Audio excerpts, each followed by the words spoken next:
तो देखो ध्यान से, आज जो टॉपिक हम लोग पढ़ेंगे वो होगा न्यूक्लियस स्ट्रक्चर।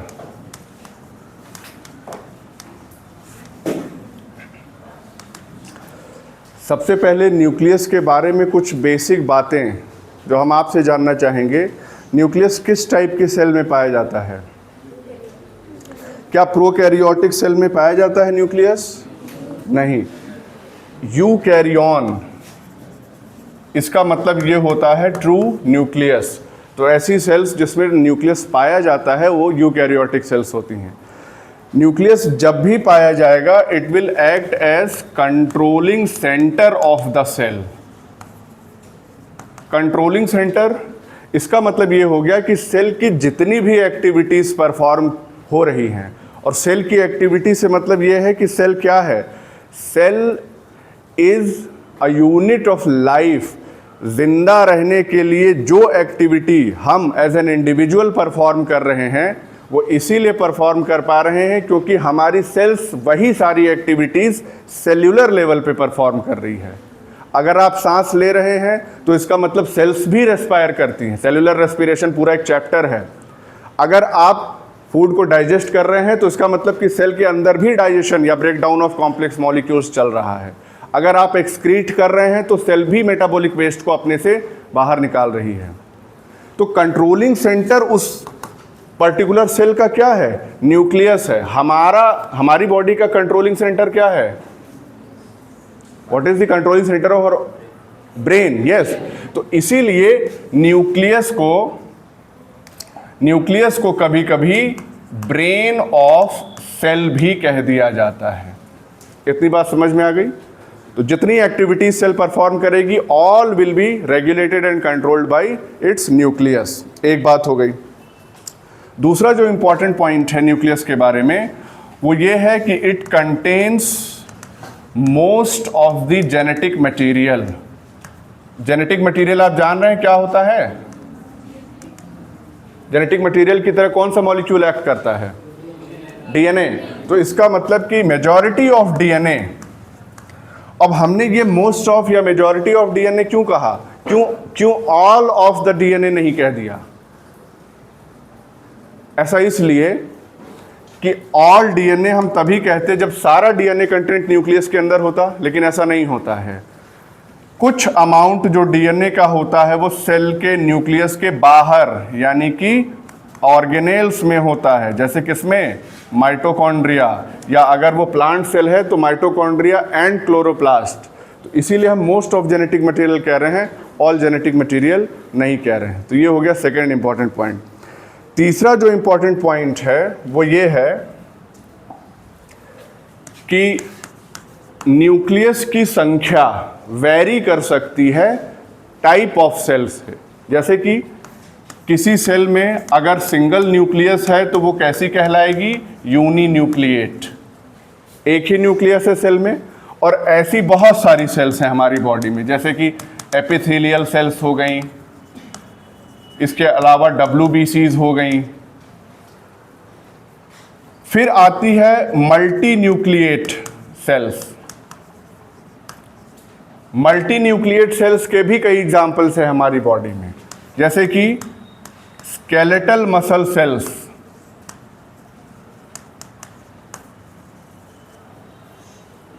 तो हमारी स्केलेटल मसल की जो सेल्स होती हैं उसमें एक से ज़्यादा न्यूक्लियस पाए जाते हैं, तो वो मल्टी न्यूक्लिएट हो गई। इसके बाद तीसरी कंडीशन क्या हो सकती है कि जो न्यूक्लियस है वो एब्सेंट हो, और इसका भी एग्जांपल हमारी ही बॉडी में है। बताओ? RBC। Yes, no nucleus. और RBC सिर्फ नहीं लिखेंगे, मैच्योर RBC लिखेंगे, या सिंपली इसको हम कह देते हैं एरिथ्रोसाइट। मैच्योरिटी के पहले की स्टेज में, यानी कि जब वो एरिथ्रोब्लास्ट होती है तो उस दौरान उसमें न्यूक्लियस होता है, लेकिन as soon as it get mature इसके अंदर से न्यूक्लियस हट जाता है। क्या पर्पस है न्यूक्लियस हटने का? न्यूक्लियस रिमूव होने का फ़ायदा क्या है? फ़ायदा ये है कि RBC के अंदर होता है हीमोग्लोबिन। हीमोग्लोबिन का काम होता है ऑक्सीजन से बाइंड करना और उसको कैरी करना। तो अगर न्यूक्लियस हट जाएगा तो there will be more room, more space available for haemoglobin, जिससे ज़्यादा मात्रा में हीमोग्लोबिन स्टोर होगा और ज़्यादा ऑक्सीजन कैरी करने की कैपेसिटी होगी। तो ये तीसरा इंट्रोडक्टरी पॉइंट था। अच्छा, एक अब चूंकि हमने अपने बॉडी की बात की है, तो अपने बॉडी या अपनी सेल्स के अलावा कुछ और यूकैरियोटिक सेल की बात कर लें। बेटा बातचीत मत करो, डोंट टॉक। पैरामीशियम, पैरामीशियम जो होता है ये कैसा ऑर्गेनिज्म है? ये एक बाई न्यूक्लिएट ऑर्गेनिज्म है। ये एक प्रोटिस्ट है, ठीक है। बाई न्यूक्लिएट का मतलब क्या हो गया कि इसके अंदर दो टाइप के न्यूक्लियस पाए जाते हैं।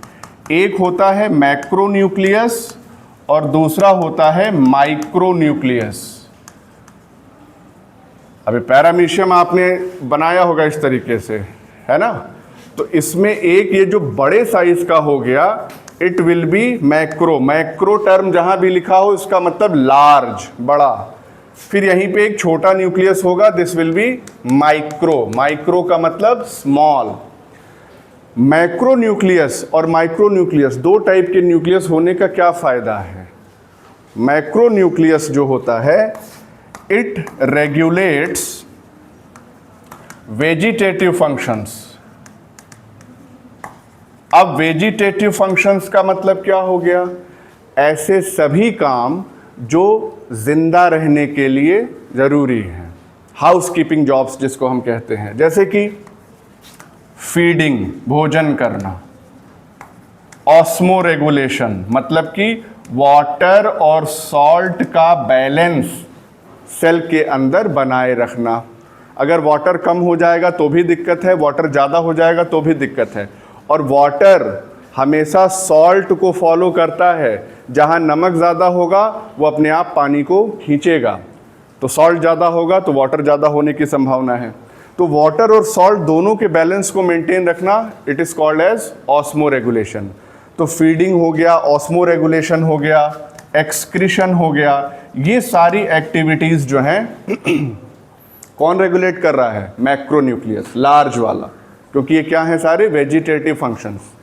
माइक्रोन्यूक्लियस क्या करता है? It regulates reproductive function. और रिप्रोडक्टिव फंक्शन का मतलब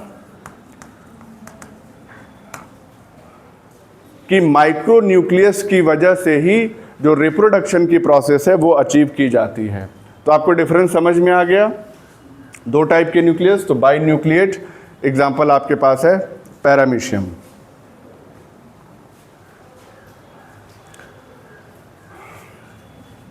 सेक्सुअल रिप्रोडक्शन की बात यहां पे हो रही है।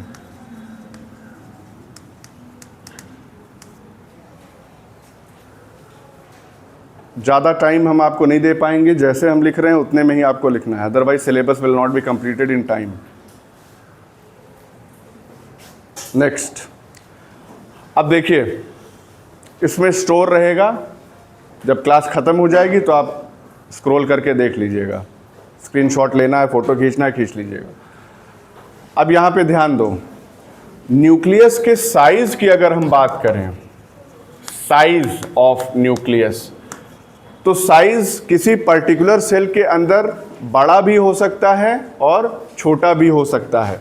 अगर लार्ज है साइज़, लार्ज साइज़ क्या इंडिकेट करता है?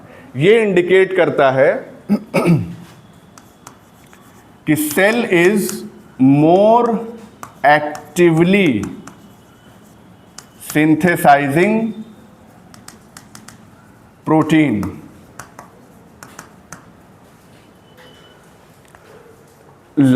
या इसको हम सिंपली कह सकते हैं कि मेटाबॉलिकली एक्टिव सेल।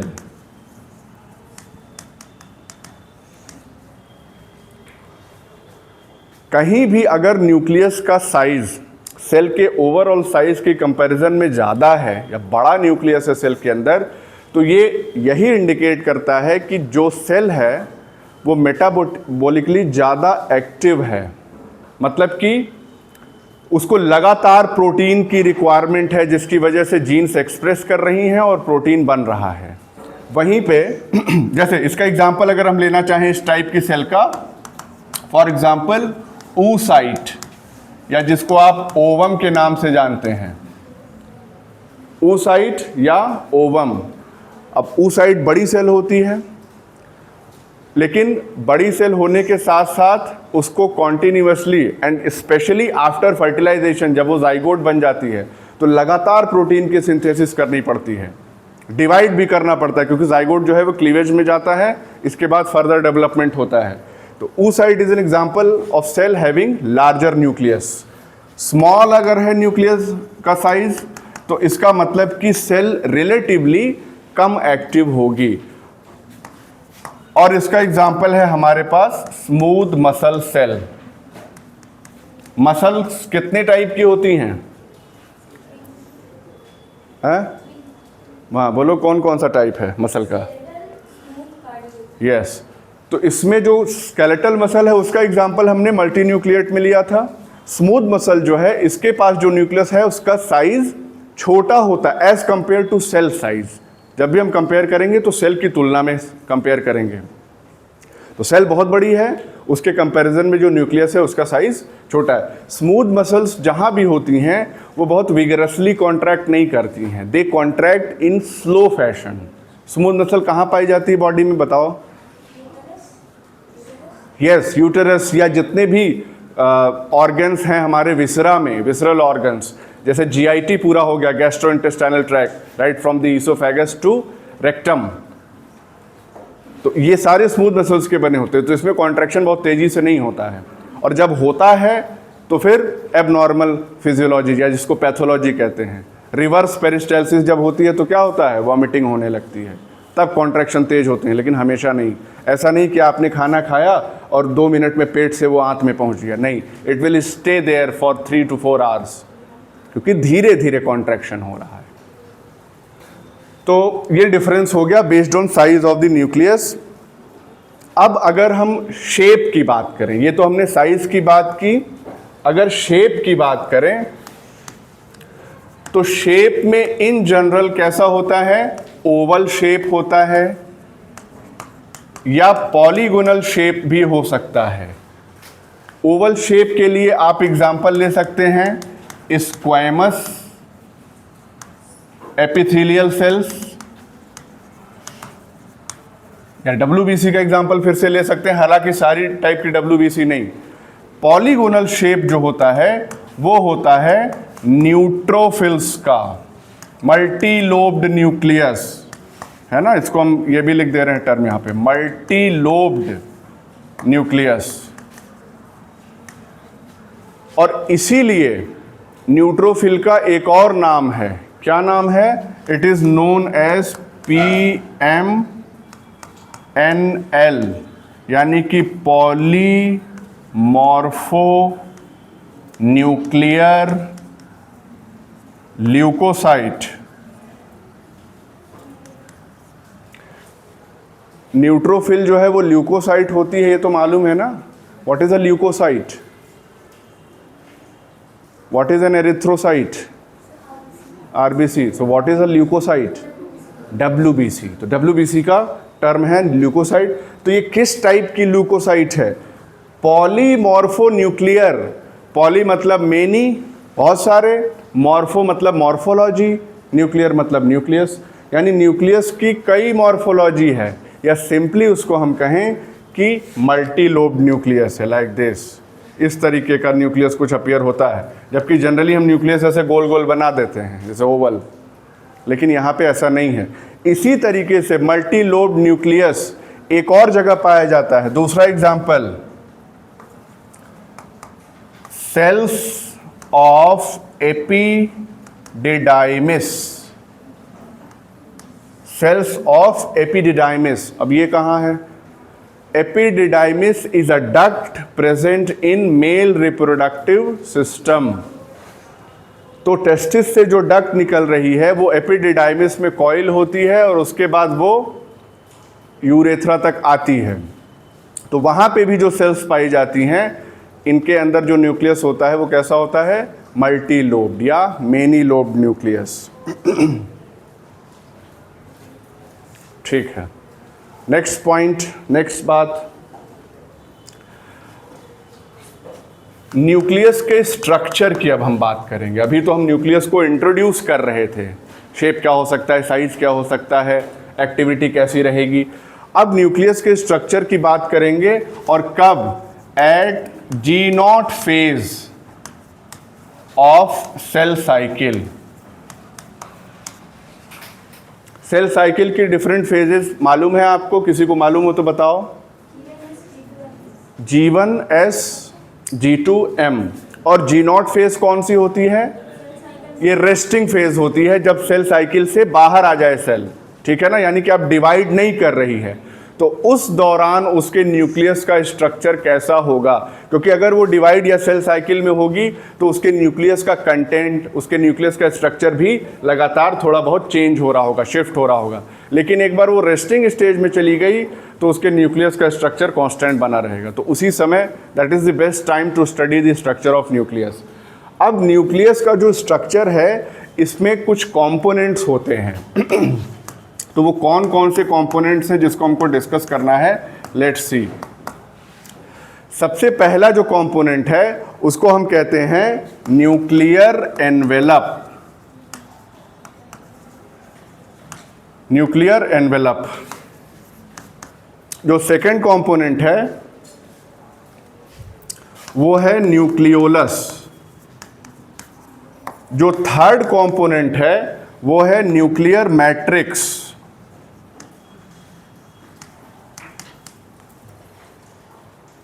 और जो फाइनल कंपोनेंट है चौथा, जिसको हम अलग से डिटेल में पढ़ेंगे, वो है क्रोमैटिन्स।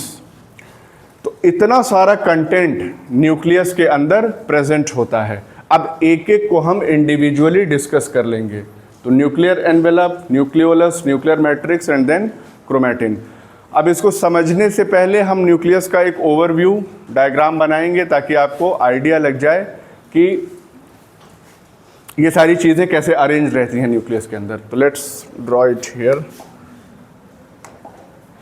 छोटा सा ही बनाते हैं। जैसे let's say this is the nucleus,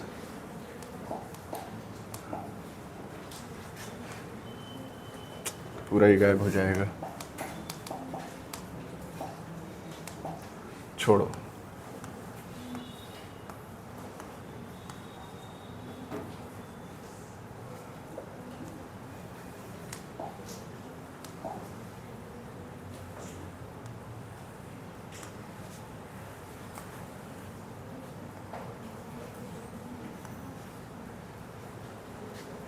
ये जो डार्क ग्रीन में हमने बनाया है इसको हम क्या कहते हैं? This is the outer membrane. Outer membrane. जो लाइट कलर से हमने बनाया है ये इनर मेम्ब्रेन है। और एक चीज यहां पे आपको समझनी है कि जो आउटर मेम्ब्रेन होती है, this outer membrane is continuous with the, एक स्ट्रक्चर होता है जिसको हम क्या कहते हैं? This is known as endoplasmic reticulum. तो जो आउटर न्यूक्लियर मेम्ब्रेन होती है वही एक्सटेंड होके और जब फोल्ड हो जाती है तो वो क्या बना ले रही है? Endoplasmic reticulum. यानी कि न्यूक्लियस के आउटर मेम्ब्रेन और ईआर, दे आर कॉन्टिन्यूअस। इन दोनों के बीच का जो स्पेस होता है, यानी कि space between outer membrane and the inner membrane, इस स्पेस को हम क्या कहते हैं? This is known as perinuclear space. This is perinuclear space. और आप अगर यहां पे ध्यान से देखें तो यही पेरी न्यूक्लियर स्पेस वाला जो इलाका है, दिस वाइट कलर, यही कंटिन्यू हो जा रहा है कहां? ईआर में। देख रहे हो ना? तो ये इलाका यहां पे तो पेरी न्यूक्लियर स्पेस कहला रहा था, लेकिन एंडोप्लाज्मिक रेटिकुलम में ये क्या कहलाएगा? This will be called as lumen. तो lumen of ER and the perinuclear space, they are continuous with each other. एक बात हो गई है। ये बीच बीच में जो गैप हमने छोड़ा है ये क्या है? These are called as NPC, और इसको हम इलाबोरेट इधर कर रहे हैं विद अनदर कलर। एनपीसी का मतलब होता है न्यूक्लियर पोर कॉम्प्लेक्स। तो this is the nuclear pore complex, या हम ये कहें कि न्यूक्लियस के पूरी सरफेस पे छोटे छोटे पोर्स होते हैं, और ये पोर्स जो होते हैं वो 30 से ज़्यादा टाइप की प्रोटीन से बने होते हैं। तो यानी कि NPC is made up of NPC made up of more than 30 types of proteins. और ये जितनी भी प्रोटीन्स हैं जो एनपीसी को बना रही हैं या न्यूक्लियर पोर कॉम्प्लेक्स को बना रही हैं, ये सारी की सारी प्रोटीन्स क्या कहलाती हैं? They are known as nucleoporins. बहुत ध्यान से ये सारी चीजें याद रखना है। तो 30 से ज़्यादा टाइप की प्रोटीन्स न्यूक्लियर पोर कॉम्प्लेक्स को बना रही हैं, और ये सारी की सारी प्रोटीन्स कलेक्टिवली क्या कहलाती हैं? न्यूक्लियोपोरिन्स। इतनी बात समझ में आ गई? This was all about the nuclear envelope. Envelope की वजह से जो डिफरेंट स्ट्रक्चर्स हैं वो हमने यहाँ पे डिस्कस किए। अब न्यूक्लियर एनवेलप के बाद nucleolus, nuclear matrix and then chromatin. तो न्यूक्लियोलस हम बाद में डिस्कस करेंगे। Let's discuss nuclear matrix here. यहीं पे हम डिस्कस कर ले रहे हैं, एक ओवरव्यू आपको दे रहे हैं। अब न्यूक्लियर मैट्रिक्स की क्या कहानी है, लेट्स ट्राई टू अंडरस्टैंड। आप यहां पे देखेंगे कि इस तरीके से outer region of the nucleus में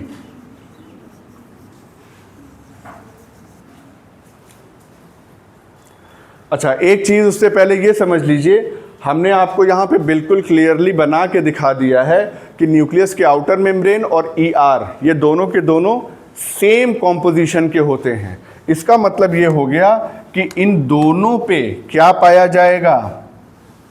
क्या पाया जाएगा? ईआर के ऊपर क्या पाया जाता है? आर ई आर के ऊपर राइबोसोम्स।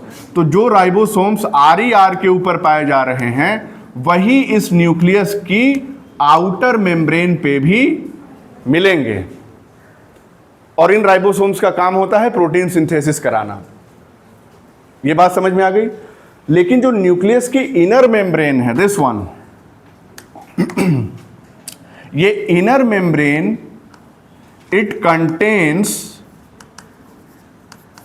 Nucleus specific proteins. यानी कि इस इनर मेम्ब्रेन पे ऐसी प्रोटीन्स पाई जाएंगी जो सिर्फ और सिर्फ न्यूक्लियस में पाई जाएंगी, सेल के और किसी पार्ट में नहीं पाई जाएंगी। जबकि आउटर मेम्ब्रेन का जो कॉम्पोजिशन है वो तो ईआर में भी पाया जा रहा है। तो ये पॉइंट ऑफ डिफरेंस हो गया बिटवीन दीज टू मेम्ब्रेन्स। अच्छा, चलिए अब हम न्यूक्लियर मैट्रिक्स पे वापस आते हैं।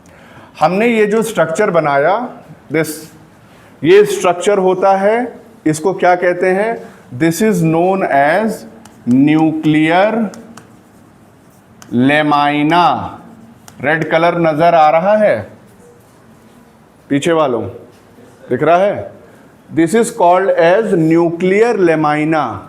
और ये न्यूक्लियर लेमाइना किस चीज का बना होता है? कलर चेंज कर दे रहे हैं।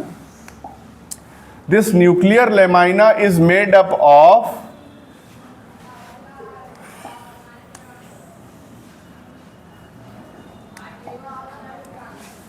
Lamin protein.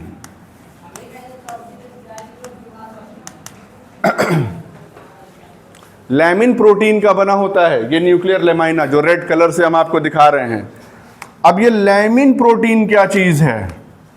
Lamin protein is nothing but it is an intermediate filament. कितने लोग इंटरमीडिएट फिलामेंट के बारे में जानते हैं? साइटोस्केलेटन कितने लोगों ने पढ़ा है? साइटोस्केलेटल एलिमेंट्स कितने टाइप के होते हैं? There are 3 types of cytoskeletal elements: microtubules, microfilaments and intermediate filaments. तो ये जो तीसरा टाइप है इंटरमीडिएट फिलामेंट, वही लैमिन प्रोटीन के फॉर्म में पूरा का पूरा न्यूक्लियर लेमाइना बना रहा है। और ये क्या है? Cytoskeletal element. जैसे हमारी बॉडी के अंदर पूरा स्केलेटल सिस्टम है, कंकाल तंत्र है, वैसे ही हर सेल के अंदर तो होता ही, सेल के न्यूक्लियस के अंदर भी पूरा स्केलेटल एलिमेंट होता है। इससे फायदा क्या होता है? आप ये समझ लीजिए, it is a type of reinforcement. इसकी वजह से जो न्यूक्लियस है उसका शेप मेंटेन रहता है। अगर वो ओवल शेप की है तो ओवल रहेगी, अगर वो मल्टी लोब्ड है तो मल्टी लोब्ड रहेगी। शेप मेंटेन रहना ये किसकी जिम्मेदारी है? न्यूक्लियर लेमाइना की। न्यूक्लियर लेमाइना एक कंपोनेंट हुआ। जो दूसरा कंपोनेंट होता है वो पूरे न्यूक्लियस के अंदर इस तरीके से पूरे न्यूक्लियर वॉल्यूम में लाइक दिस फैला रहता है। और this is called as nuclear matrix.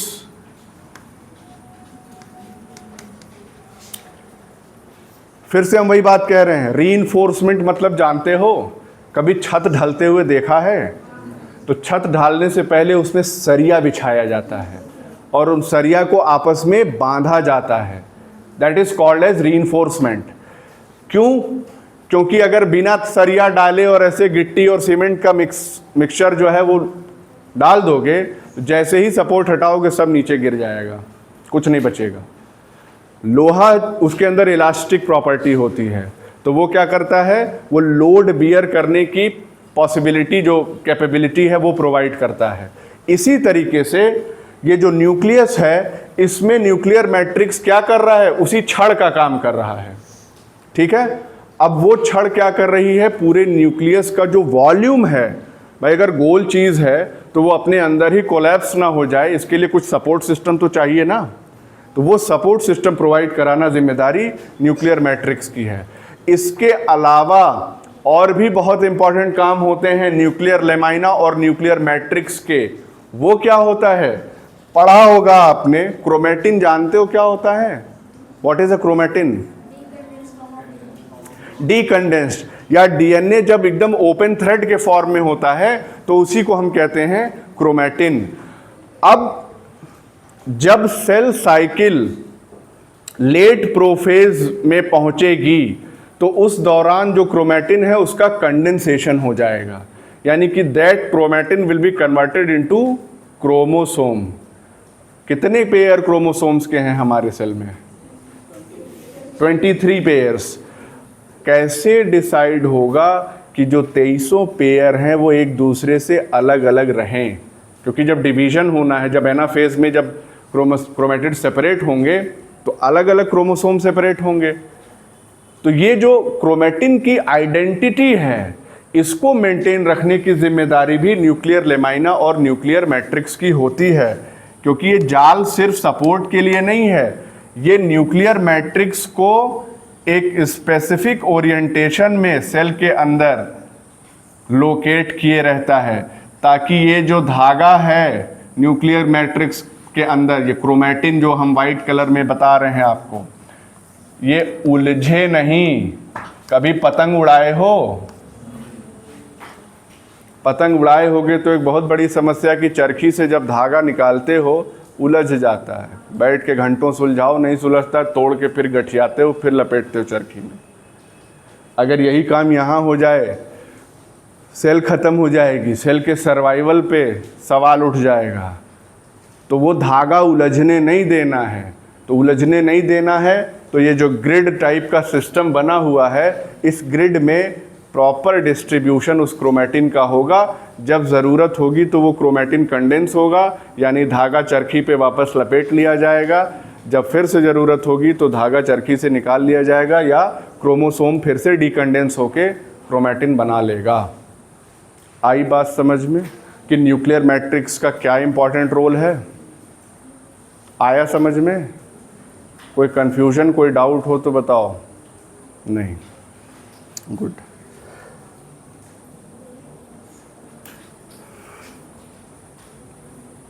अब आपके पास बचा क्या है? न्यूक्लियोलस। हमने न्यूक्लियर एनवेलप बताया आपको, न्यूक्लियोलस नहीं बताया है, न्यूक्लियर मैट्रिक्स हमने डिटेल में बताया, क्रोमैटिन को भी ब्रीफ में हमने डिस्कस कर दिया है। हालांकि अगला टॉपिक जो होगा जहाँ पे हम क्रोमैटिन का कंडेंसेशन पढ़ेंगे या हम कहें डीएनए पैकेजिंग पढ़ेंगे तो उसमें ये चीज़ें और डिटेल में आएंगी। तो जो टॉपिक बच रहा है वो है nucleolus. Let's complete that. Nucleolus.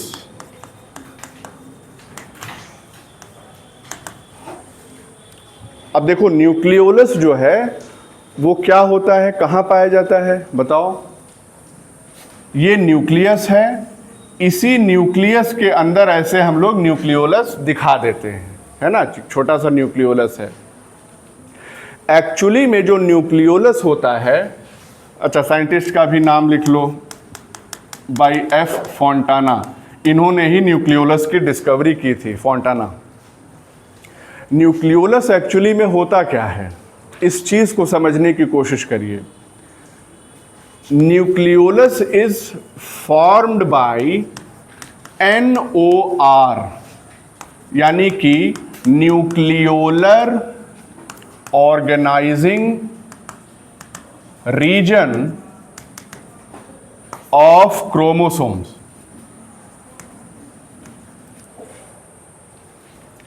Chromosome में एक स्पेसिफिक रीजन होता है, इलाका होता है, जिसको हम कहते हैं न्यूक्लियोलर ऑर्गेनाइजिंग रीजन, और वही इलाका न्यूक्लियोलस फॉर्म करता है। कैसे करता है इस चीज़ को समझो जरा। जैसे क्रोमोसोम का आपने स्ट्रक्चर देखा होगा लाइक दिस, हम थोड़ा डिफरेंट टाइप का क्रोमोसोम बना रहे हैं। ये क्रोमोसोम है, एक क्रोमैटिड वाला क्रोमोसोम है लेट्स से। यहाँ पे ये क्या है, इसको क्या कहते हैं? सेंट्रोमियर। दिस इज सेंट्रोमियर, या इसको हम कहते हैं प्राइमरी कंस्ट्रिक्शन। ये नाम सुना है कहीं? Primary constriction. यहाँ पे क्रोमोसोम कॉन्स्ट्रिक्ट हो रहा है। ये बेसिकली बनता कैसे है भाई? क्रोमोसोम बनता है कंडेंसेशन ऑफ क्रोमैटिन से। तो क्रोमैटिन का धागा ये इस तरीके से रैप हो रहा है, कहीं पे ये बहुत ज़्यादा रैप हो गया इस तरीके से, फिर ये धीरे से खुल गया ऐसे लाइक दिस।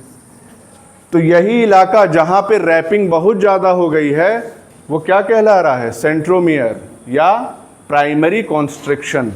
लेकिन कुछ क्रोमोसोम्स ऐसे होते हैं जहाँ पे आपको एक और कॉन्स्ट्रिक्शन दिखता है, जिसको हम कहते हैं secondary constriction.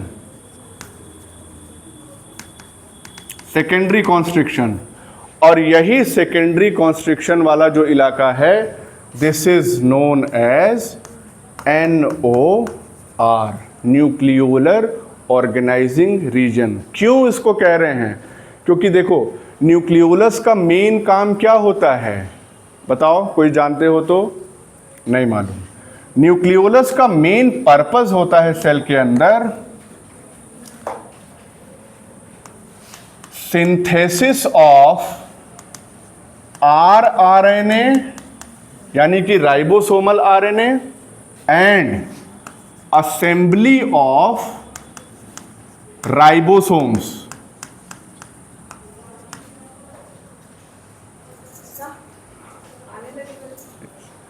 Assembly of ribosomes. तो बात इसको समझिएगा, rRNA की सिंथेसिस और राइबोसोम की असेंबली। राइबोसोम किस चीज का बना होता है? rRNA प्लस प्रोटीन्स, इन्हीं से मिलके राइबोसोम तैयार होता है। तो rRNA कहाँ बन रहा है? जहाँ पे न्यूक्लियोलस होगा। और क्यों rRNA बन रहा है? क्योंकि यहाँ पे इस रीजन ऑफ क्रोमोसोम में rRNA को कोड करने वाली जीन्स प्रेजेंट होती हैं। तो दिस सेकेंडरी कॉन्स्ट्रिक्शन और NOR, it contains genes for या जीन्स कोडिंग फॉर rRNA। बात समझो, ये जो क्रोमोसोम है इसमें इस कॉन्स्ट्रिक्शन के बाद एक इलाका जो है वो लगता है कि मेन बॉडी से दूर है, थोड़ा सा, है ना, थोड़ा अलग थलग पड़ गया है बिकॉज ऑफ दिस कॉन्स्ट्रिक्शन। तो कोई भी चीज, कोई भी स्ट्रक्चर जो मेन बॉडी से दूर रहता है उसको हम क्या कहते हैं? नहीं, हाँ, उसको कहते हैं सैटेलाइट। भैया अर्थ से मून दूर है तो वो अर्थ का नेचुरल सैटेलाइट हो गया। इसी तरीके से और जो आर्टिफिशियल ह्यूमन मेड सैटेलाइट्स हैं वो सैटेलाइट्स क्यों कहला रहे हैं? बिकॉज दे आर डिस्टेंट और far away from the main body, तो सैटेलाइट हो गए। तो ये वाला हिस्सा भी मेन क्रोमोसोम से थोड़ा दूरी पे है तो सैटेलाइट। ऐसा कोई भी क्रोमोसोम जिसके पास सेकेंडरी कंस्ट्रिक्शन और सैटेलाइट हो उसको हम क्या कहते हैं? SAT chromosome. ध्यान से, ह्यूमंस के केस में कितने सैट क्रोमोसोम्स हैं? ह्यूमंस में क्रोमोसोम नंबर 13, 14, 15, 21 और 22, ये 5 क्रोमोसोम्स ऐसे हैं जिनके पास सेकेंडरी कंस्ट्रिक्शन होता है और वो सैट क्रोमोसोम कहलाते हैं। और यही 5 क्रोमोसोम्स का NOR वाला रीजन इकट्ठा होके क्या बनाता है? न्यूक्लियोलस। क्यों बनाता है? बिकॉज RNA की सिंथेसिस जरूरी है। क्यों जरूरी है? क्योंकि RNA नहीं रहेगा तो राइबोसोम्स नहीं बनेंगे। राइबोसोम्स नहीं बनेंगे तो क्या दिक्कत है? प्रोटीन नहीं बनेगी। प्रोटीन नहीं बनेगी तो सेल सरवाइव नहीं कर पाएगी। आई बात समझ में? और न्यूक्लियोलस की संख्या 1 से लेकर 1000 तक हो सकती है इन ईच न्यूक्लियस। जैसे कि जीनोपस के एग की बात करें, जीनोपस लेविस एक एम्फीबियन है, तो जीनोपस के एग में 1000 से 2000 न्यूक्लियोलाई होते हैं हर एक न्यूक्लियस में। क्यों? क्योंकि जीनोपस का जो एग है, ओवम है, उसको लगातार प्रोटीन सिंथेसिस करनी है। लगातार प्रोटीन सिंथेसिस करनी है तो उसको राइबोसोम्स चाहिए। राइबोसोम्स चाहिए तो RNA चाहिए ज़्यादा। तो ज़्यादा RNA कैसे मिलेगा? जब न्यूक्लियोलस की संख्या ज़्यादा होगी। क्लियर हो गया? So this was all about nucleus.